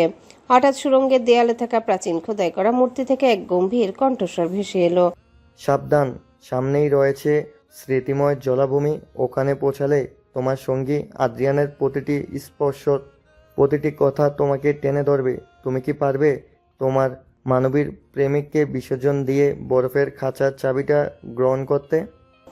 আরোহীর ঠোঁটে এক নির্মম হাসি ফুটে উঠল। সে অজগরের পিঠে আরো শক্ত হয়ে বসে বলল, অদ্রিন তো এখন একটা স্মৃতি মাত্র। আরিশান তার অমরত্ব বিসর্জন দিয়ে আমাকে মুক্তি দিয়েছে। উত্তরাধিকার হিসেবে আমার প্রথম কাজ হলো নিজের হৃদয়টাকে পাথর করে নাও। চলো, স্মৃতির জলাভূমিকে আজ আমি মরুভূমি বানিয়ে দেব। হঠাৎ আরোহীর সেই হীরা কঠিন বর্ম থেকে এক তীব্র নীল ঝিলিক বিচ্ছুরিত হলো, যা সুড়ঙ্গের আদিম অন্ধকার দেয়ালগুলোকে মুহূর্তের মধ্যে বিষাক্ত নীলাভ আভায় রাঙিয়ে দিল। সেই আলোয় দেয়ালের গায়ে খোদাই করা প্রাচীন নাগলিপিগুলো যেন জীবন্ত হয়ে উঠল। আরোহীর ভেতরে এখন কালনাগিনী সত্তা পূর্ণ রাজত্ব করছে। সে তার অশরীরী গম্ভীর কণ্ঠে শূন্যে কথা বলে ওঠে, মা, আমি আসছি। বরফের শিকল আর চুরমার হবে, কিন্তু আমার ইন্দ্রিয় জালগুলো এক অচেনা দুর্বল মানুষের ঘ্রাণ পাচ্ছে কেন? এ ঘ্রাণ তো পরিচিত। তাহলে কি আরিশান? ও কেন নিজের অপরাজয়ের রাজত্ব ছেড়ে এই বিষাক্ত সুড়ঙ্গে পা বাড়ালো? আরোহীর ভেতরের সেই কালনাগিনী সত্তা এখন অদ্রিনের এই সাধারণ রূপকে ঘৃণা করছে, কারণ কালনাগিনী কেবল শক্তি বুঝে, ভালোবাসা নয়। আরোহী অজগরের পিঠে আরো শক্ত হয়ে বসলো। তার নখগুলো অজগরের আশভেদ করে ভেতরে ঢুকে যাচ্ছে। সে ক্রূর হাসিতে ফেটে পড়ল, আরিশান, তুমি জাদুকর হিসেবে আমার শত্রু ছিলে, সেটা সম্মানের ছিল, কিন্তু আজ তুমি এক নগণ্য মানুষ হয়ে আমার এই রাজত্বে পা রেখেছো। তোমার শরীর তো সুড়ঙ্গের প্রথম ধাপের বিষাক্ত বাষ্পে নীল হয়ে যাবে, যে নিজে একজন সাধারণ মানুষে পরিণত হয়েছে, যার কারণে সে নিজের অস্তিত্ব রক্ষা করতে পারবে না, আর সে কিনা আমার মাকে মুক্ত করতে সাহায্য করবে? ধিক্কার তোমার এই দুর্বল প্রেমে। সুড়ঙ্গের ভেতর দিয়ে এক দমকা হাওয়া বয়ে গেল, যাতে আরিশানের ঘামের আর রক্তের সেই অতি সাধারণ ঘ্রাণ আরোহীর নাকে এসে বিঁধল। আরোহীর সেই পাথরে চোখের মণিতে এক মুহূর্তের জন্যে এক ফোঁটা অশ্রু টলমল করে উঠল, কিন্তু পরক্ষণে সেই নীল বিষাক্ত শিখা সেই অশ্রুকে শুকিয়ে দিল। সে চিৎকার করে সুড়ঙ্গের গভীরে উদ্দেশ্যহীনভাবে বলল, ফিরে যাও আরিশান, এই সুড়ঙ্গ তোমাকে বেশি দূর যেতে দিবে না। তুমি যদি আমার সামনে এসে দাঁড়াও, তবে আমি তোমাকে শেষ করে দিতে দ্বিতীয়বার ভাববো না। রাজ্যের উত্তরাধিকার হিসেবে আমি তোমাকে কোনো সুযোগ দেব না। সুড়ঙ্গের প্রবেশপথে থাকা সেই প্রাচীন বটগাছের ঝুড়িগুলো যেন ফাঁসি কাঠে দড়ির মতো ঝুলছে। বিষাক্ত নীলাভ বাষ্প সুড়ঙ্গের ভেতর থেকে কুণ্ডলি পাকিয়ে বেরিয়ে আসছে। নীলাঞ্জ আরিশানের কাঁধে হাত রাখলো। নীলাঞ্জের চোখে অকৃত্রিম আতঙ্ক আর গভীর সংশয়। অদ্রিন, এই সুড়ঙ্গ কোনো সাধারণ মানুষের পক্ষে পার করা সম্ভব নয়। এর ভেতরে ঢুকলেই বিষাক্ত বাতাস তোমার ফুসফুস ফেটে রক্ত বেরোতে শুরু করবে। জাদুর বর্ম ছাড়া তুমি ওখানে বড়জোর 8 ঘন্টা বাঁচবে। নিজের মৃত্যু ডেকে এনো না, এখনো সময় আছে, ভেবে দেখো। আরিশান নীলাঞ্জের হাতে কাঁধ থেকে সরিয়ে দিয়ে বলল, 18 বছর আগে তুমি কিন্তু আরোহীর বড় ভাই হিসেবে বাঁচাতে পারোনি নীলান। আজ আমি ওর প্রেমিক হিসেবে না হলেও ওর সেই অভিশপ্ত অতীত হিসেবে ওর পাশে দাঁড়াতে চাই।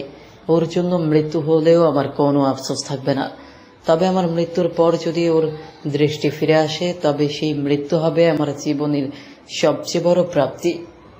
বৃদ্ধ ও মন্ত্রী তার ঠোঁটের কোণে এক কুটিল হাসি ফুটিয়ে তুললেন, যা সেই রহস্যময় নীল আলোয় আরো ভয়ঙ্কর দেখাচ্ছিল। তিনি তার দীর্ঘ রূপালী লাঠিটা সজোরে সুড়ঙ্গের পাথুরে দেয়ালে ঠুকলেন এবং এক অদ্ভুত জাদুকরী ছন্দে সেখানে একটা বিশেষ চিহ্ন এঁকে দিলেন। চিহ্নটি থেকে বিষাক্ত ধোঁয়া বের হতে শুরু করলো। বৃদ্ধের ফিসফিসানি আওয়াজে বলল, যাও আরিশান, সুড়ঙ্গের পথে পা বাড়াও, কিন্তু মনে রেখো এই সুড়ঙ্গে শেষ একটা বিশেষ মায়া আছে, যার নাম স্মৃতিমীয় দর্পণ। সেই আয়নার সামনে দাঁড়ালে তুমি নিজের নাম, নিজের পরিচয় তুমি ভুলে যাবে। কেবল আরোহীর কথা যদি তোমার মনে থাকে এবং তোমার হৃদয়ে যদি আরোহীর জন্য ভালোবাসা থাকে, তবেই তুমি ওই দর্পণ পার করতে পারবে। না হলে তুমি সারা জীবন ওই আয়নার ভেতর বন্দী হয়ে যাবে। আরিশান একবার জ্বলন্ত চিহ্নের দিকে তাকালো, তারপর বৃদ্ধের চোখের দিকে। তার এখন আর কোনো ভয় নেই, কারণ ভয়ের চেয়েও বড় এক শূন্যতা সে নিজের ভেতর বয়ে বেড়াচ্ছে। আরিশান শান্ত ও গলায় বলল, নিজেকে তো সেই কবেই ভুলে গেছি মন্ত্রী, যখন আমি আমার ক্ষমতা আর চৌদশ হারিয়ে ফেলেছি। আয়না আমাকে আর কি ভয় দেখাবে? ওর নাম আমার রক্তে মিশে আছে। মস্তিষ্ক ভুলে গেলেও আমার হৃদয় কখনো আরোহীকে ভুলবে না। একথা বলে আরিশান সুড়ঙ্গের মধ্যে ঘুটঘুটে অন্ধকারে ভেতর হারিয়ে গেল। তার প্রতিটা পদক্ষেপে পাথরের ঘর্ষণে জুতোর তলা ছিঁড়ে যাচ্ছে। নোনা জলার বিষাক্ত বাষ্পে তার শ্বাসকষ্ট শুরু হয়েছে, কিন্তু সে বিড়বিড় করে শুধু একটি শব্দ উচ্চারণ করছে, আরোহী, আরোহী। সুড়ঙ্গের গভীরে এক জায়গায় আরোহী অজগর থেকে নেমে দাঁড়ালো। চারিপাশটা ঘুটঘুটে অন্ধকার। হঠাৎ সে শুনতে পেল এক ক্লান্ত ভারী নিঃশ্বাসের শব্দ। তার শ্রবণ শক্তি এখন এতই প্রখর যে সে মাটির উপর ধীর পায়ের শব্দ শুনতে পাচ্ছে। কে ওখানে? আমার কাছে এসো না। আমার শরীর এখন হীরকের মতো ধারালো, ছোঁয়া মাত্রই তুমি রক্তাক্ত হবে। অন্ধকারের ভেতর থেকে আরিশান টলতে টলতে বেরিয়ে এলো। তার পা থেকে রক্ত ঝরছে, কপালে ঘাম। সে আরোহীর কণ্ঠস্বর শুনে থমকে দাঁড়ালো।